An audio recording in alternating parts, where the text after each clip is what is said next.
अस्सलाम वालेकुम क्लास, उम्मीद करता हूँ आप सब खैरियत से होंगे। आज का जो आपका लेक्चर है बेसिकली आपका डेटाबेस और माई एसक्यूएल का जो लेक्चर है वो चल रहा है। और आज के आपके इस लेक्चर के अंदर जो है इससे प्रीवियस लेक्चर की अगर हम बात करें तो आपके इस प्रीवियस लेक्चर के अंदर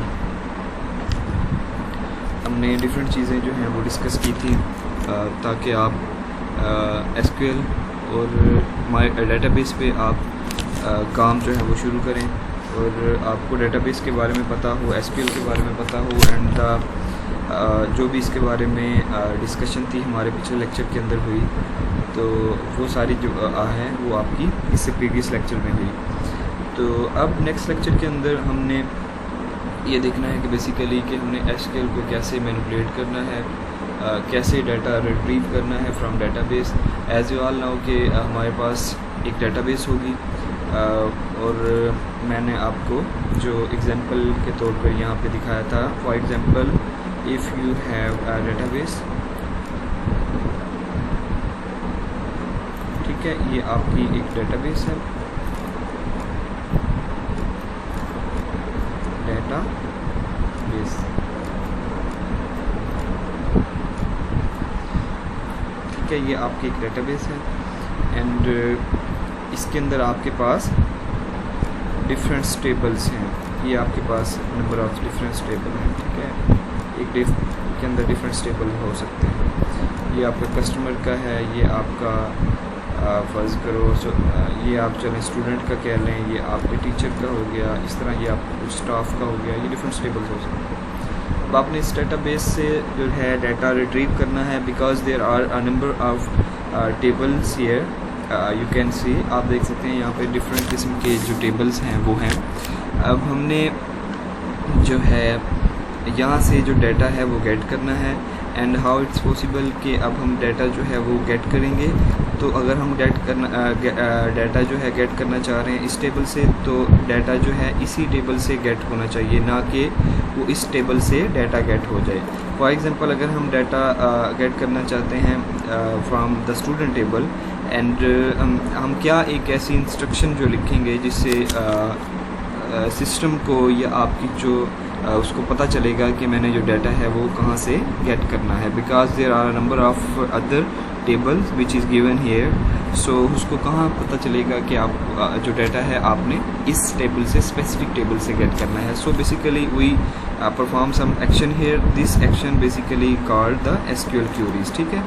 आपके पास ये एसक्यूएल क्यूरीज होंगी जिसको आप यहाँ से रिप्रेजेंट करेंगे। For example if you want to select data from customer table or student table, so you can simply say that the select, ठीक है, एंड सेलेक्ट की यहाँ पे कमांड होगी एंड उसके बाद आपके पास ये स्टैटिक आएगा, उसके बाद आप लिखेंगे फ्रॉम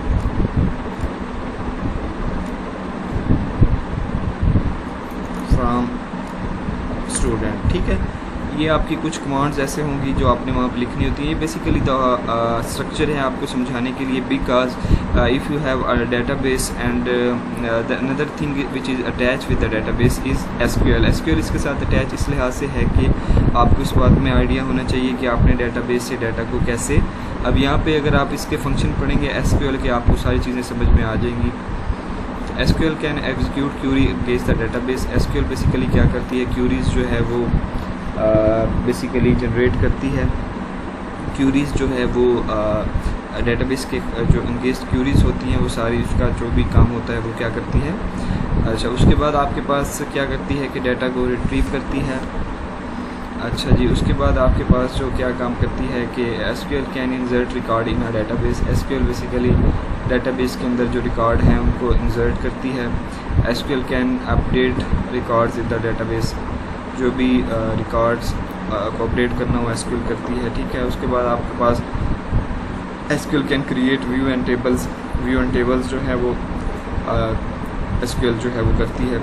ये आपका जितना भी सारा काम था ये हमने प्रीवियस आपके लेक्चर के अंदर देखा था और हमने RDBMS का पढ़ लिया था। अब हम RDBMS का मैंने आपको बताया था कि आपके पास जो है बेसिकली रिलेशनल डेटाबेस सिस्टम है what is RDBMS? So question is here, what is RDBMS? RDBMS basically mean the relational database management system.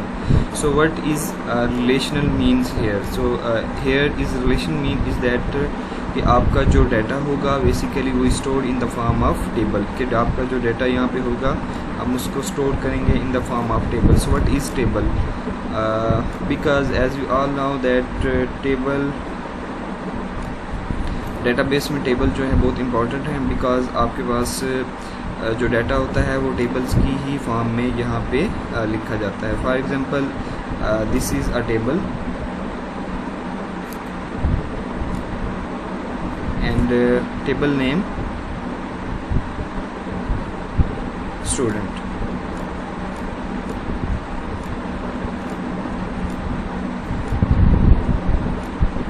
This is a table name and सिर्फ ये आपको यहाँ पे दिखाने के लिए कि what is RDBMS.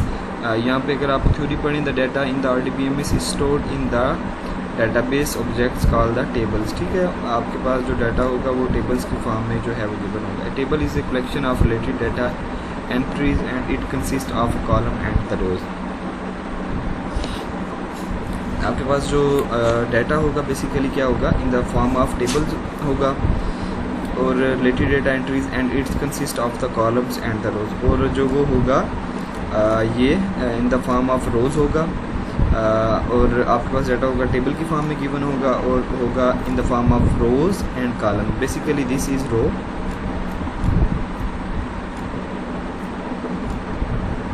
ये आपके पास रो है कंप्लीट और this is basically column. Column 1, column 2 and this is column 3.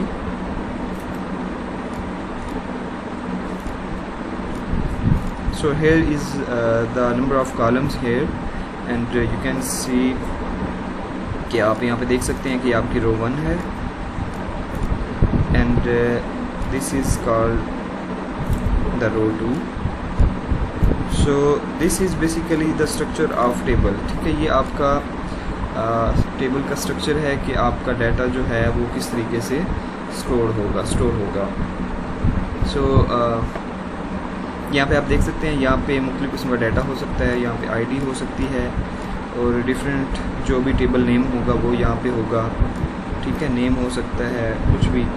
तो ये आपका बेसिकली टेबल है. आपको ये बार बार बताने का मकसद ये है बेसिकली कि आपको फेमिलियर होना चाहिए टेबल के साथ कि what is table, what is row, what is column and ये सारी चीज़ें आपको पता होनी चाहिए. अगर ये आपको पता होंगी तो फिर आपको रिलेशनल डेटाबेस मैनेजमेंट सिस्टम का जो ये वर्ड है ये मुश्किल नहीं लगेगा. सो अगर आपसे कोई पूछे या आपको इस बारे में पता होना चाहिए what is relational database management system. So in the relational database management system the record is stored in the form of tables. ठीक है, और टेबल क्या है, is a collection of related data that consist of columns and rows. ठीक है, table जो भी एक रिलेटेड डाटा है उसके बाद उसके अंदर कॉलम्स हैं, रोज़ हैं. अब नीचे जो है आपको बेसिकली बात बताई गई है व्हाट इज़ टेबल. तो इसके बारे में हम जो है यहाँ पे डिटेल में बात करेंगे. टेबल, ठीक है, every table is broken up into the smaller entries called field. अच्छा, हर जो टेबल है आपके पास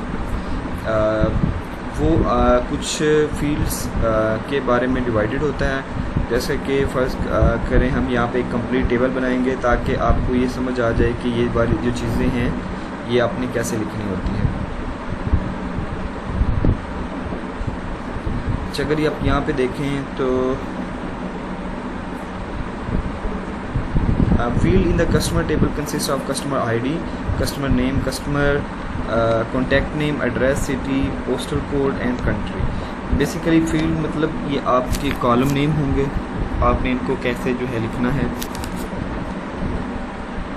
ये आप यहाँ पे अगर गौर से देखेंगे तो आपको जो है एक टेबल नेम नज़र आएगा जिसको हम देंगे कस्टमर टेबल और यहाँ पे हम उसका जो है रिकॉर्ड है जो वो सेव करेंगे.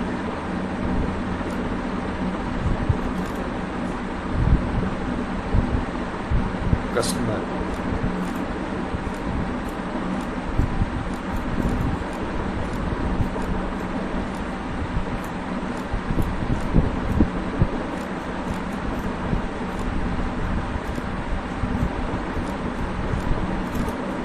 कस्टमर टेबल, ठीक है। ये आपका basically is the customer table here, and the field is a column in a table that is designed to maintain a specific information about the every record and table। ये आपका जो है table name है basically और customer table. अब हमने ये वाली जो रिकॉर्ड है यहाँ पे सेव करना है, हम यहाँ पे लिखते हैं ताकि आपको बिकॉज़ यहाँ पे कुछ जगह कम है तो ये टेबल जो है एक बहुत बड़ा हो सकता है, उसके अंदर डिफरेंस जो है डाटा वो आ सकता है। अगर यहाँ पे आप देखें तो हम सबसे पहले उन्होंने कहा है कस्टमर आईडी, ठीक है। मैं यहाँ पे थोड़ा शॉर्ट करके इसलिए लिखूँगा बिकॉज़ यहाँ पे आपके पास जगह कम है। मैं CID यहाँ पे लिखता हूँ, आप समझ जाइएगा कि ये कस्टमर आईडी है। ये टेबल बेसिकली इस तरीके से बनते हैं, ठीक है। और उसके बाद उन्होंने लिखा है कस्टमर नेम, तो मैं फिर CN लिखूँगा।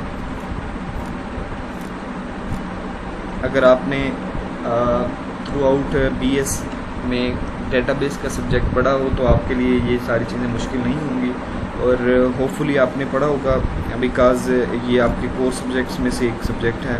जैसा कि आप डिफरेंट सब्जेक्ट पढ़ते हैं, ऑपरेटिंग सिस्टम पढ़ते हैं, ऊप पढ़ते हैं, तो ये भी आपका database is the core of computer science basically.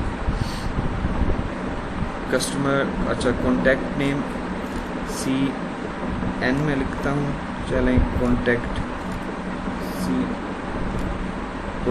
लिख लें, उसके बाद ये नेम लिख लें। उसके बाद आप लिखें एड्रेस,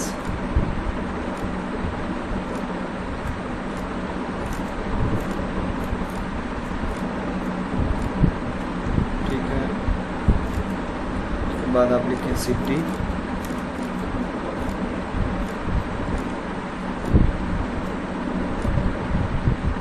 बाद आप लिखें postal,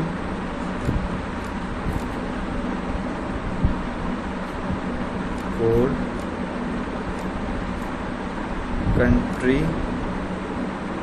so these basically are the field which is given above। you can see, आप यहाँ पे देख सकते हैं कि यहाँ पे ये सारी चीज़ें हैं जो यहाँ पे given हैं। और a field basically is a column in a table that designed to maintain a specific information about the every record in a table, ठीक है। a field is basically common in the table, ठीक है। आपके पास पता है कि ये common है और that designed to maintain a specific information about the every record in a table। ये हर रिकॉर्ड को सेव करने के लिए जो है ये फील्ड जो है आपके पास इस्तेमाल होती हैं। Record is also called a row. Basically यहाँ पे जब हम इसकी वैल्यू पुट करेंगे ID मीन 1, उसके बाद हम देखें कॉन्टैक्ट नेम अली,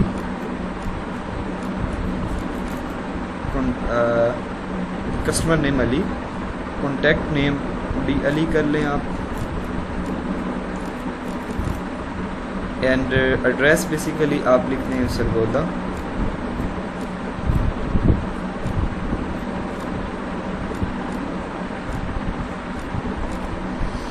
और सिटी B आप सरगोदा कर लें, शार्ट लिख दें, और पोस्टल कोड आप लिख दें, फर्ज करो 40100। उसके बाद आप लिखते हैं कंट्री पाकिस्तान। ये बेसिकली आपके पास एक रो है, ठीक है, और इसको आप एक रिकॉर्ड भी कह सकते हैं because this is a complete record and that have every field और एवरी कॉलम वैल्यू, ठीक है। आपके पास हर कॉलम की वैल्यू है, यहाँ पे आप देख सकते हैं।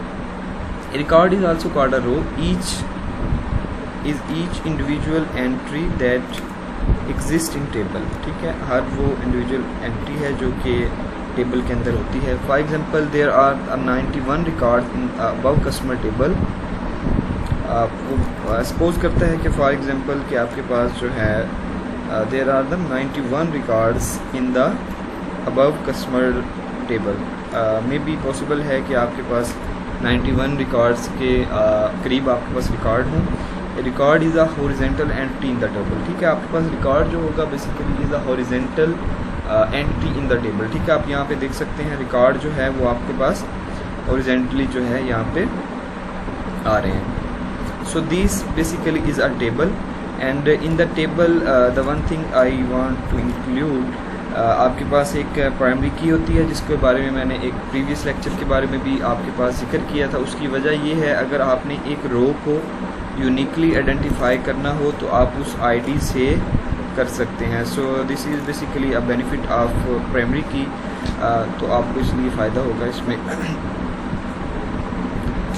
तो ये बेसिकली प्राइमरी की है, और प्राइमरी की के बारे में जब आप प्रैक्टिकली इम्प्लीमेंटेशन करते हैं तो उसके बारे में आपको इस बात का ख्याल रखना ज़रूरी होता है कि आपने टेबल में से कौन सी फील्ड को या कौन से कॉलम को प्राइमरी की सेट करना है। बिकॉज अगर आपको इसके बारे में आइडिया होगा तो ही आप जो है इसके बारे में वर्क कर सकते हैं। बट अगर आपको इसके बारे में आइडिया नहीं है कि हमने प्राइमरी की को किसको सेट करना है, फॉर एग्जांपल मैं आपको कहता हूँ कि आप कॉन्टैक्ट नेम को प्राइमरी की बना दें। So it's basically wrong, because कि आप कस्टमर जो नेम है वो बार बार रिपीट होता रहता है, बार बार बदलता रहता है। बिकॉज आपके पास आप अगर देख लें कि फ़र्ज़ करो कि आपके पास एक कस्टमर नेम जो है वो अली है, so it might be possible कि आपके पास एक और कोई कस्टमर आ जाए जिसका नाम भी अली हो, तो ये बेसिकली रिपीट हो जाएगा। तो अगर रिपीट होगा तो बेसिकली आपको ये आइडेंटिफाई करना बहुत मुश्किल हो जाएगा कि अली का कौन सा रिकॉर्ड जो है मैं वहाँ से उठाऊँ। ठीक है, अगर आपके पास 3-4 अली हो जाएंगे तो आपको बहुत मुश्किल हो जाएगा कि कौन से अली का रिकॉर्ड। सो बेसिकली आपने इसी तरह अगर आप एड्रेस को बना लेंगे किसी और चीज़ को, सो बेसिकली सबसे पहले आपने कॉलम में से ये चीज़ आइडेंटिफाई करनी होती है कि हाउ आप किस फील्ड को जो है प्राइमरी की सेट कर सकते हैं। जब आप किसी एक फील्ड को प्राइमरी की सेट कर देंगे तो फिर आपने जो है उसको प्रैक्टिकली आप समझेंगे। तो फिर आपने कोशिश करनी है कि प्राइमरी की उसको बनाएं जो फील्ड जो कॉलम आपके पूरे टेबल में रिपीट ना हो। फॉर एग्जांपल आप यहाँ पे एक आईडी दे सकते हैं जो कि 1 2 3 4 तक चलती रहे, बिकॉज आपकी ये न्यूमेरिक वैल्यूज़ हैं जो कि स्टेप बाय स्टेप इसके अंदर काउंट होते रहेंगे। तो ये जो है आपकी एक जैसी नहीं हो सकती, या आप कोशिश करें कुछ ऐसी उनकी पर्सनल आईडीज़ जो कि CNIC पे बना लें, बिकॉज CNIC आल लोगों का जितने भी होता है उनका डिफरेंट होता है।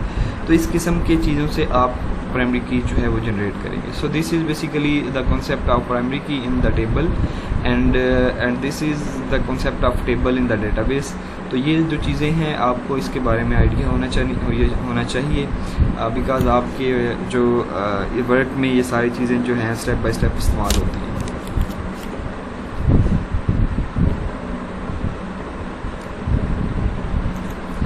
अच्छा, डेटाबेस। सो बेसिकली आपको यहाँ पे ये इमेज जो है मैंने आपके लेक्चर के अंदर भी एक डिस्कस की थी, और यहाँ पे जो मैंने इसको इंक्लूड किया बिकॉज कि आपको इसका एक व्यू समझ आए कि आपने कैसे व्हाट इज़ डेटाबेस। एंड एक आपकी क्लास में क्वेश्चन भी था कि ये डेटाबेस बेसिकली कहाँ पे होती है और हमें इसको क्यों ज़रूरत पड़ती है। ये सारी जो चीज़ें हैं आपकी इस क्वेश्चन के अंदर इस स्लाइड में क्लियर होंगी। तो basically this is a browser. ठीक है, आप जितनी भी HTML CSS रिलेटेड चीज़ें करते हैं वो आपके जो हैं यहाँ पे आके ख़त्म हो जाती हैं। फॉर एग्ज़ाम्पल आपने यहाँ पे HTML को यूज़ किया, आपने यहाँ पे CSS को यूज़ किया, आपने यहाँ पे बूटस्ट्रैप को यूज़ किया,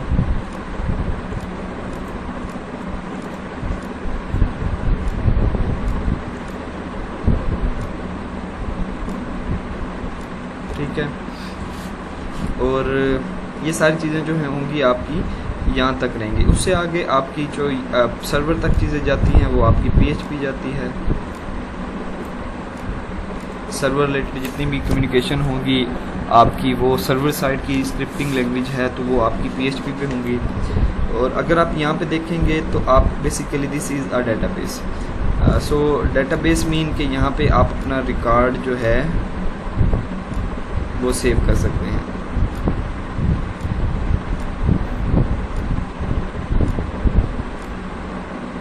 रिकॉर्ड सेव कर सकते हैं, रिकॉर्ड को डिलीट कर सकते हैं,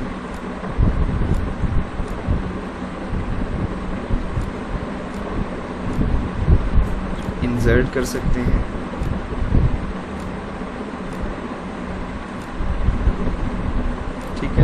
these are basically the step which we can perform. ठीक है, हम यहाँ पे कुछ भी परफॉर्म कर सकते हैं। बेसिकली जब हम आपको शायद इस बात का आइडिया हो, for example this is a browser view, हम जो उसके स्क्रीन पे देखते हैं, हमें एक फॉर्म जो है वो मिलता है एज आ यूज़र। जब हम कोई एक वेबसाइट विज़िट करते हैं तो हमें ये फॉर्म मिलता है। फॉर्म यहाँ पे क्या होता है कि हम बेसिकली वो हमसे जो मांग रहा होता है कि अपना नेम यहाँ पे प्रोवाइड करें, अपनी ईमेल प्रोवाइड करें, एक पासवर्ड यहाँ पे रखें और रजिस्टर हो जाएं। तो हम क्या करते हैं, यहाँ पे एक सबमिट बटन होता है, यहाँ पे नेम होता है, यहाँ पे ईमेल होती है और यहाँ पे चलें फ़ोन नंबर कर लें, कुछ भी आप जो करना चाहें। तो हम क्या करते हैं, ये रिकॉर्ड जो है यहाँ पे सेव करते हैं और यहाँ पे सबमिट का बटन दबाते हैं। ये बेसिकली यहाँ पे हो रहा होता है। ठीक है, और यहाँ से रिक्वेस्ट जाती है सर्वर पे, सर्वर जो है आगे फॉरवर्ड कर देता है डेटाबेस में। अब डेटाबेस में आपका जो ये रिकॉर्ड है वो सेव हो चुका है, और आप जब भी कभी दोबारा आपकी वो इंफॉर्मेशन गेट करनी होगी, यहाँ से रिक्वेस्ट जाएगी सर्वर पे, सर्वर वहाँ से उसको ढूंढ के लाएगा। अगर कुछ आपको, अगर फ़र्ज़ करो जैसा कि मैंने आपको क्लास में भी एग्जांपल दी थी कि आपकी रिज़ल्ट्स मैनेजमेंट सिस्टम की क्लास है, वहाँ पे आपने रिज़ल्ट को एंटर किया हुआ है डेटाबेस के अंदर। तो अब यहाँ पे आप क्या करते हैं कि आपने जो है रोल नंबर यहाँ पे देते हैं। फॉर एग्ज़ाम्पल आपने यहाँ रोल नंबर एंटर किया, रोल नंबर ATP 00 कुछ भी आप लगा लें। ठीक है, तो आगे कुछ भी आप अपना रोल नंबर लिख दें। यहाँ पे आपने वो रोल नंबर पुट किया, फर्स्ट करो 001 ही हम करते हैं, आपकी क्लास का फर्स्ट रोल नंबर। तो हम अब यहाँ से जब आपका एक रिज़ल्ट यहाँ पे सेव है, आपकी जब ये रिक्वेस्ट जाएगी सर्वर के पास, सर्वर जो है उस रिकॉर्ड को ढूंढेगा डेटाबेस में से। अब डेटाबेस में से इसके रिलेटेड जो रिज़ल्ट का टेबल होगा या आपके स्टूडेंट का टेबल होगा, उसमें से वो रिज़ल्ट ढूंढ के लाएगा ये डेटाबेस से। ये आपकी रिक्वेस्ट जो है यहाँ पे सर्वर के पास वापस आएगी रिज़ल्ट की,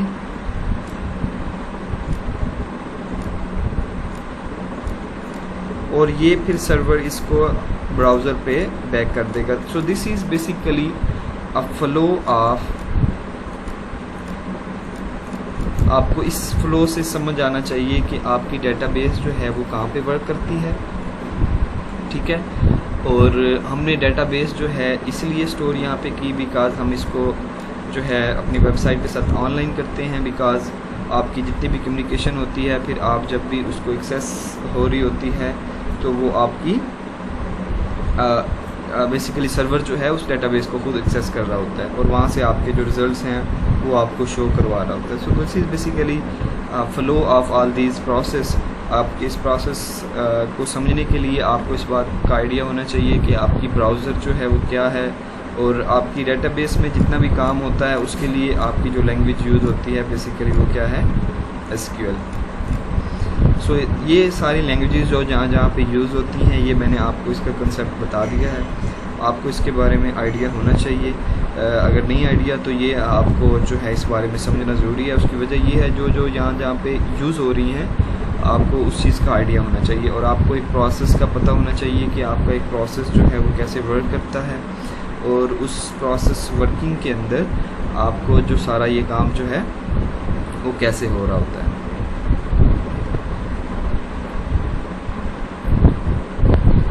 अच्छा, ये बेसिकली आपका प्रोसेस था, और उम्मीद है इसके बारे में आपको समझ आ गई होगी। अच्छा, PHP MySQL database. With PHP you can connect and manipulate the database. ठीक है, आपने क्या करना है, अब इसका इस्तेमाल कुछ ऐसे आएगा कि आपने PHP के साथ इसको कनेक्ट करना है और उसके बाद आपने जो है उसमें मैनिपुलेट करना शुरू कर देना है। MySQL is the most popular database system used with the PHP. ठीक है, MySQL जो है बहुत ज़्यादा और मोस्ट पॉपुलर सिस्टम है जो कि as a database system use होता है विद द PHP। ठीक है, PHP बेसिकली एंड MySQL ये इकट्ठा मिलके ही आपकी वेबसाइट पे ज़्यादा इसका काम होता है। MySQL में बहुत एडवांस लेवल की चीज़ें भी हैं, आप इसको देख सकते हैं अकॉर्डिंग टू योर सिचुएशन, जो भी आप उसमें हैंडल कर सकते हैं। हम कोशिश करेंगे इसमें जो इसकी नॉर्मल आम रूटीन में चीज़ें, आपकी जो इम्पोर्टेंट चीज़ें हैं वो इसमें डिस्कस करेंगे। जैसे कि आपके पास एसक्यूएल के अंदर डिफरेंट किस्म की स्टेटमेंट्स होंगी, वो हम इसमें देखेंगे।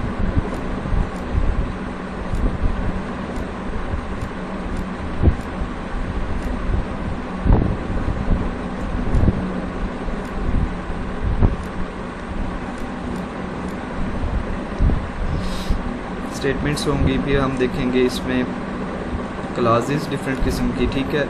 फिर इसमें एक टॉपिक आता है ज्वाइंस वगैरह का, वो हम जो है इसमें देखेंगे, जो कि अमूमन हर इंटरव्यू और हर उसमें पूछा जाता है, जिसके अंदर ज्वाइंस के अंदर आपके पास डिफरेंट किस्म के ज्वाइंस हैं। इनर ज्वाइन है या आपका पास जो है लेफ़्ट राइट ज्वाइन है, ठीक है, राइट। फिर आपके पास एक फुल ज्वाइन है। ये सारी चीज़ें जो हैं हम कोशिश करेंगे इसमें देखेंगे। अच्छा, टेबल के बारे में हमारी ब्रीफ वे में बात हो चुकी है। In data MySQL database are stored in the tables, ठीक है। डेटाबेस बेसिकली जो है टेबल्स में स्टोर होती है, हम ऊपर पढ़ के आए हैं। A table is a collection of related data. ये बात हमने बहुत अच्छी तरह देख ली है, व्हाट इज़ रिलेटेड डाटा, कि टेबल की इस शक्ल में जो डाटा होगा वो हमारे पास रिलेटेड डाटा होगा। And consist of columns and row. ये बात हम ऊपर पढ़ आए हैं कि बेसिकली कॉलम्स एंड रोज की शक्ल में आपके पास डाटा स्टोर होता है। Database are useful for storing information categorically. यहाँ पे इसका कहने का मकसद ये है कि डेटाबेस जो है आपकी बेसिकली इंफॉर्मेशन को स्टोर करता है एज अ कैटेगरी बेस पे, ठीक है। कैटेगरी बेस बिकॉज आपके पास फॉर एग्जांपल हमारे पास एक एम्प्लॉय, प्रोडक्ट, कस्टमर और ऑर्डर। हमारे पास एक कंपनी है जिसकी हम कहते हैं कि एक कंपनी है कोई हमारी टी शर्ट्स की, ठीक है। हमारी एक टी शर्ट्स की कंपनी है, हमने उसके बारे में एक रिकॉर्ड जो है वो सेव करना है। अब उसके लिए आपको क्या होगा, अगर आपके पास डेटाबेस नहीं होगी तो मैं भी फॉर एग्जांपल मैं ये यहाँ पे 2 बॉक्स बनाता हूँ और यहाँ पे मैं लिखता हूँ डेटाबेस,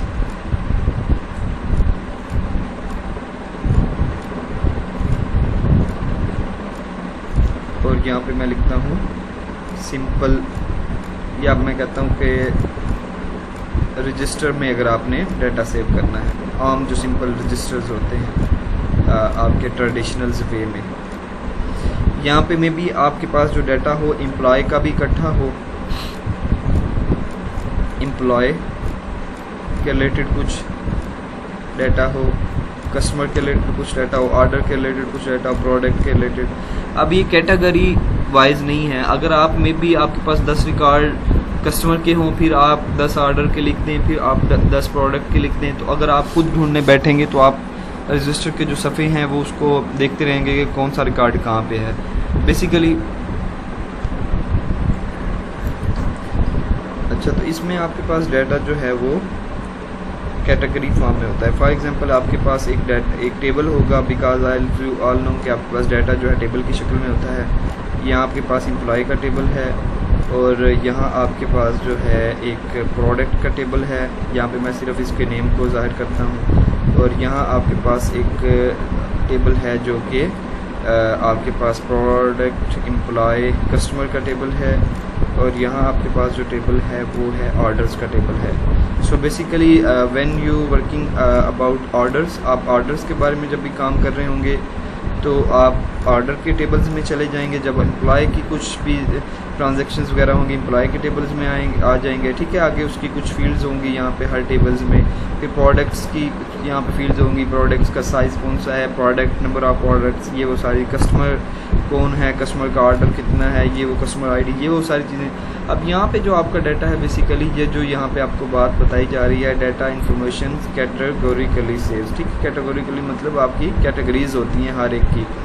तो आम जो चीज़ें होती हैं उसमें कैटेगरीज नहीं होती जो आम डाटा आप सेव करते हैं। तो इसमें बेसिकली आपका डाटा रिडंडेंट भी होता है, इनकन्सिस्टेंसी भी होती है, डिफरेंट किस्म की प्रॉब्लम्स हैं जो कि आप ट्रेडिशनल्स डाटा सेविंग में करते हैं जो कि डेटाबेस में नहीं होते। तो ये सारी चीज़ें जो हैं आपका इसके बारे में। ये डेटाबेस क्यूरीज़ मतलब आप जो भी क्यूरीज़ वहाँ पे लगाते हैं सेलेक्ट, जैसे कि हमने डिफरेंट क्यूरीज़ प्रीवियस लेक्चर में भी मीटिंग में भी हमने देखी थी, ये वो डेटाबेस क्यूरीज़ होती हैं जिनके हम नेक्स्ट लेक्चर में इसके बारे में मज़ीद बात करेंगे। तो उम्मीद है ये बेसिक कंसेप्ट था जो आपको एसक्यूएल के बारे में होना चाहिए, टेबल्स के प्राइमरी की के बारे में, तो इसका आपको पता होना चाहिए। अगर इसके बारे में कुछ क्वेश्चन हो तो आप मुझसे पूछ सकते हैं, मीटिंग में भी हम इसको जो है ज़रूर डिस्कस करेंगे। तब तक के लिए इजाज़त दें, अल्लाह हाफिज़।